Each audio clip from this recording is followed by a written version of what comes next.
Buka puasa bersama alumni SMA Negeri 3 Gorontalo angkatan tahun 1990 ini berlangsung di Magna Hotel Gorontalo.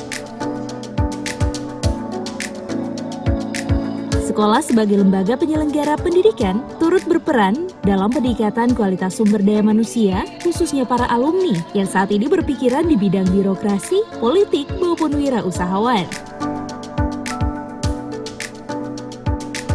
Dalam kegiatan buka puasa bersama, alumni SMA Negeri 3 Gorontalo dihadiri oleh sejumlah tokoh penting, yakni Haja Memi Soraya, selaku Ketua Departemen Keagamaan Lamahu Jabodetabek, Kepala BPBD Kabupaten Gorontalo Dr. Sumanti Maku, Akademisi Dr. Syamsu Kamarbadi, dan politisi Totok Bahtiar.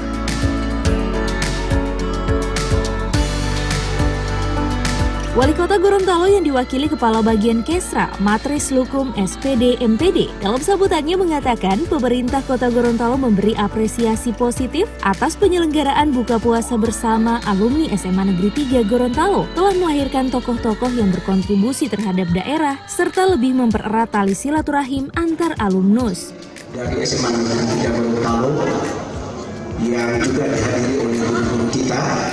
Ini juga mantan SMA 3 tapi angkatan 89, masih ada guru kami yang tercinta yang banyak menghasilkan kader-kader pemimpin bangsa di semua bidang, termasuk yang kita muliakan yang menjadi donatur ataupun yang banyak memberikan sumbangsi besar sudah mengambil bagian dari pemerintah, Ibu Haja Memi Soraya, yang membantu kegiatan ini bahkan untuk kegiatan-kegiatan sosial lainnya. Ya, alhamdulillah hari ini kami SMA Negeri 3 angkatan 90 sama-sama seluruh guru dan seluruh rekan-rekan sekalian dapat melaksanakan acara silaturahmi temu kangen khususnya dengan sahabat kami Bu Haja Memi Soraya yang karena aktivitasnya lama di luar daerah, alhamdulillah tahun ini bisa bersama-sama kami melaksanakan ibadah puasa bersama, sekaligus menjadi momentum bagi kami untuk melaksanakan temu kangen dan silaturahmi.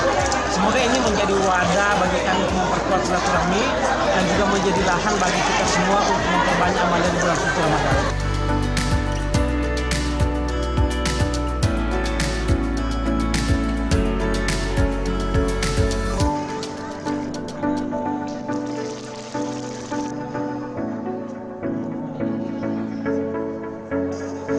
Tim Liputan Advertorial Mimosa TV.